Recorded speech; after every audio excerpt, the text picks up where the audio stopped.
My name is Hank, welcome to my channel. In case you are new here, I'm a filmmaker and I vlog about my life. If you like videos like this, please let me know by subscribing, commenting and liking my video. Welcome to another video. Today we are going to do gyoza dumplings at home and I will show you how to do it. What we will need: meat, Minchi. vegetable, mainly I need leek. I need wrapper for gyoza dumpling. Actually, we always use Chinese dumpling, how to say? Wrapper. Wrapper. But this time is we bought at Japanese. The difference is this one is, you will see later, much thinner. Then you need to cut the vegetable, and for that I'm gonna use this manual cutter, or you can use the knife, but you have to cut it very thin. And you need a bowl to mix it up. So let's get started. Let's start with washing the vegetables.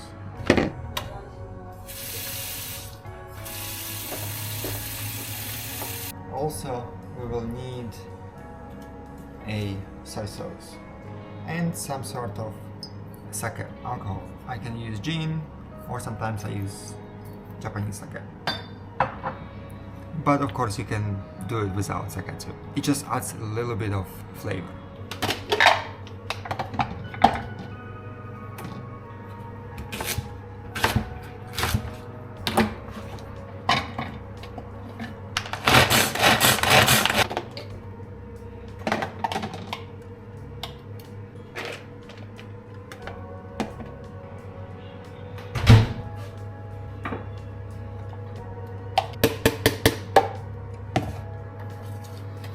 And this time I will add some mushrooms as well, a little bit, just for the taste.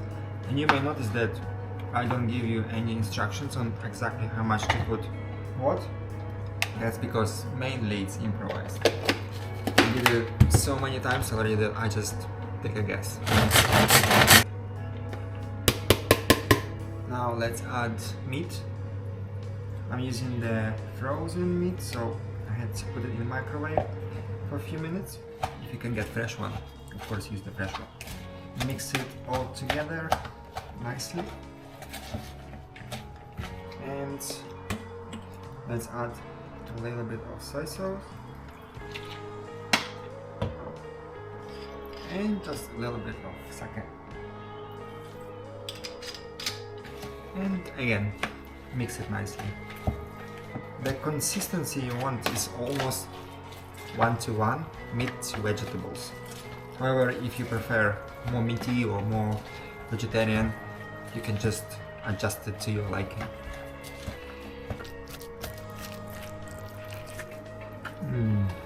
Smells really good. The goal is to mix it as nicely as possible to avoid the bumps. So sometimes, especially if the meat is frozen, freshly unfrozen, I like to use this thing. It's made from mashed potato, but it does the job really well. The smoother you will do this, the easier it would be to wrap the dumpling later. That looks perfect. Now let's set this aside and deal with the wrapper. So usually you buy this in a package like this, and unfortunately once you unfroze this, you cannot really froze it back. And this one has 24 sheets, so you can make 24 dumplings, which this should be enough. It looks like that. Let's chuck it in the microwave. While that is being unfrozen, let's prepare the pans to fry it. I like to use two pans at the same time because it just makes it way easier and way faster, because you want to enjoy those dumplings when they are hot. Add a little bit of oil, and this part is done. Now we're gonna wait for the dumpling skin to defrost and then put this inside each dumpling using this machine. I'll show you in a second how it works. This smells really good. And the rest of the vegetables, I'm gonna air fry them. That should be delicious too. Perfect timing.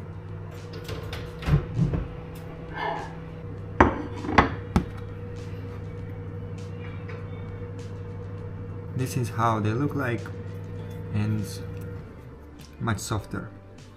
That's what we need. Let's use air fryer to put the rest of the vegetables inside. Add some mushrooms, add some oil. This is how it looks like now, and I'm gonna put it on at the same time. I'm gonna start frying the dumplings. And now begins the part that you came here to this video. Let's make the gyoza dumplings. Before we start, I recommend you use a teaspoon. This is literally a perfect size to take the meat or whatever you're trying to put inside the dumpling, to make it not overfill and to make it not too little, not too much. Before I used just my hands, but then more I did it, more I realized this is perfect. So the process is simple. You take this, you put one skin on it. You can see it's perfect shape. You take 1 spoon,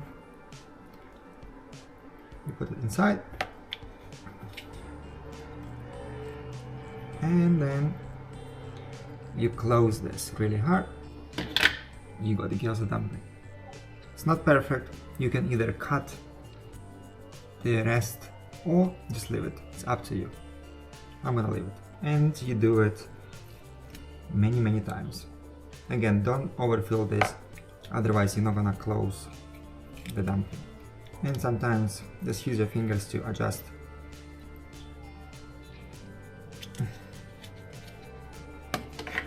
That's it. Okay. Now I'm gonna do this and then we're gonna fry them. Because I had some leftover meat, I ended up making some meatballs for soup. Okay, let's get cooking.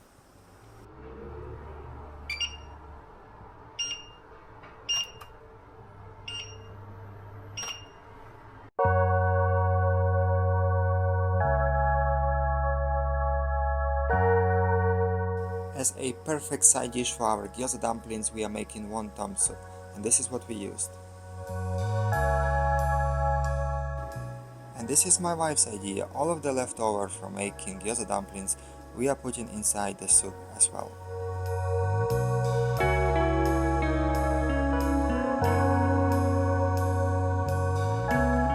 Just look at that, it looks absolutely delicious.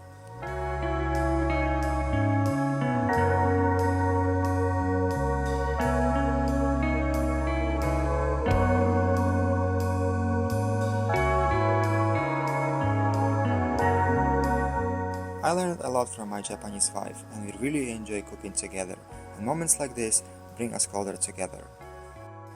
Also, I recommend you this sauce I cannot pronounce. And tonight we have decided to try something new, and we are trying this old vintage cider.